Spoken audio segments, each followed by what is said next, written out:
La Escuela de Atenas. Rafael. La obra que nos ocupa a continuación es el mural llamado La Escuela de Atenas, encargado en el año 1509 por el Papa Julio II al pintor Rafael. Rafael Sanzio fue un pintor y arquitecto italiano del Renacimiento, nacido en el año 1483 cerca de Roma, en Italia.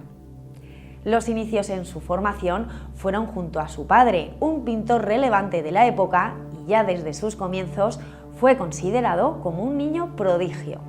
Sin embargo, siendo aún muy joven, quedó huérfano y fue entonces cuando comenzó a formarse en los talleres de varios artistas de prestigio. En el año 1499 viajó a Perugia y sirvió como ayudante de pintor. Es entonces cuando comienza a reproducir obras muy parecidas a las de su maestro, como los desposorios de la Virgen o la tabla La Virgen y los santos Jerónimo, Magdalena y Juan Evangelista. Posteriormente, en Florencia, estudió a fondo sus referentes artísticos, Leonardo da Vinci y Miguel Ángel, tomando buena nota especialmente de sus estudios anatómicos. A los 25 años recibió su primer gran encargo para decorar las estancias vaticanas, donde pintó algunos frescos como la Escuela de Atenas. Cuando falleció el Papa Julio II, le sucedería León X, amigo personal del pintor, con lo que de hecho aumentó la influencia de Rafael dentro del Vaticano. De hecho, fue nombrado maestro mayor de la Basílica de San Pedro en el año 1514 y tan solo un año más tarde ya dirigiría todas las excavaciones arqueológicas de la ciudad de Roma. Rafael falleció en la ciudad eterna en el año 1520. La obra La Escuela de Atenas, que vamos a conocer en profundidad, fue encargada para decorar lo que hoy se conoce como las estancias de Rafael en el Vaticano. La llamada estancia de la Signatura fue la primera en ser decorada, en primer lugar con la Disputa del Sacramento y en segundo lugar con la Escuela de Atenas.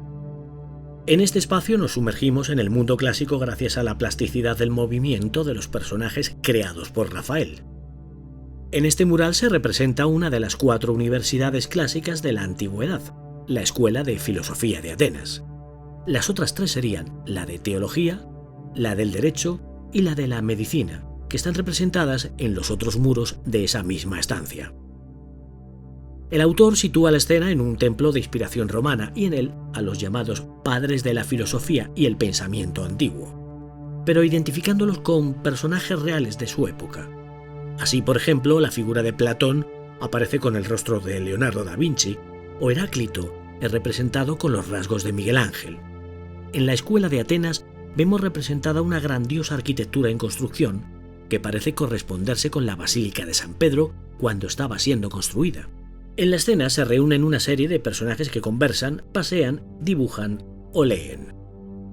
En el centro de la composición encontramos a Platón, el anciano de la barba blanca, con una de sus manos señalando al cielo, aludiendo a lo divino. Va acompañado de Aristóteles, más joven, cubierto con manto azul, que porta un tomo de su obra, Ética, y cuya mano se orienta hacia el suelo, aludiendo así a lo humano. Si nos situamos en la parte izquierda del cuadro, observamos que hay otro grupo de filósofos reunidos con Sócrates, al que vemos señalando con los dedos ante un grupo de jóvenes, entre los que distingue uno que lleva casco y va armado, lo que se ha interpretado como una representación de Alejandro Magno. Más abajo encontramos a otro anciano, Pitágoras. Se le ve escribiendo números sobre un grueso libro, mientras un joven le ayuda sosteniendo ante él una tabla. En los peldaños de la escalera se encuentra Heráclito tomando la efigie de Miguel Ángel como modelo y Diógenes recostado sobre las escaleras. Nos situamos ahora a la derecha del cuadro. Vemos a otro filósofo, Arquímedes, que enseña a sus discípulos, ayudado de un compás, la disciplina de la geometría.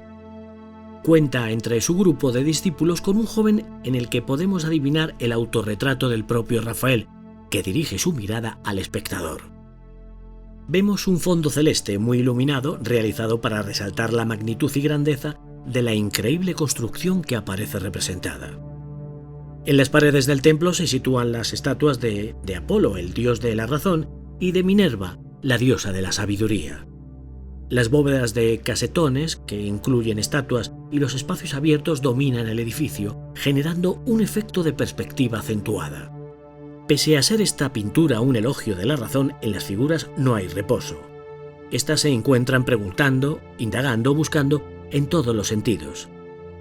Atribuimos esto a que en la obra se representa la incesante búsqueda de la verdad y el progreso que se les atribuye siempre a los filósofos y los sabios.